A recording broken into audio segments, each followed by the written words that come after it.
Many of you have wondered, what is a bank examiner? They are the many individuals who analyze data and reports to ensure financial institutions are following all required regulations and laws, making sound management decisions, and maintaining financial stability. Today we are going to look at the Federal Deposit Insurance Corporation. The FDIC has many different types and levels of bank examiners. Two of these have drawn my interest. The first is a bank examiner. This position assesses the safety and soundness of a bank by reviewing the bank's adherence to regulations, internal policies and procedures, and overall management and asset control. The second is a compliance examiner. This position assesses the bank's adherence to the fair lending regulations and other regulations aimed at protecting consumers' rights. My degree plan is Business Analytics. This plan will give me the required abilities needed to review reports, data, financial statements, policies, and procedures to determine if the bank or any institution is functioning at its highest capacity. This degree will also cover management skills and accounting skills necessary in this career field.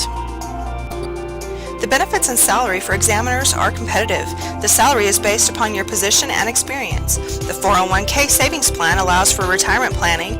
The insurances and paid leave are competitive within the market. The examiners request information from the banks prior to an on-site exam. This information allows for a preliminary review. They travel to the bank and work with bank staff to review the necessary information needed for the various types of exams.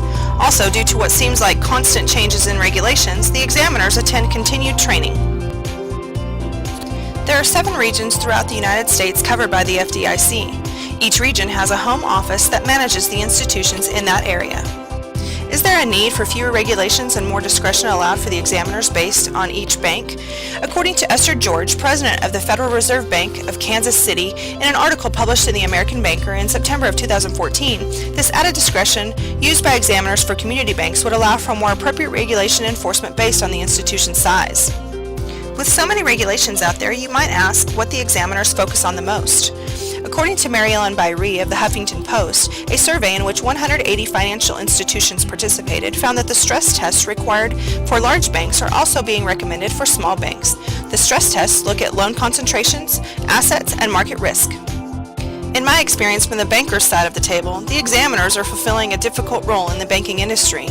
They are often away from their friends and family in environments that are not always welcoming.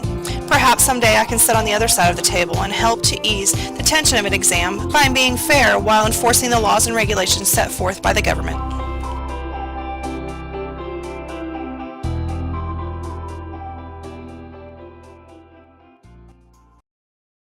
Created using Powtoon.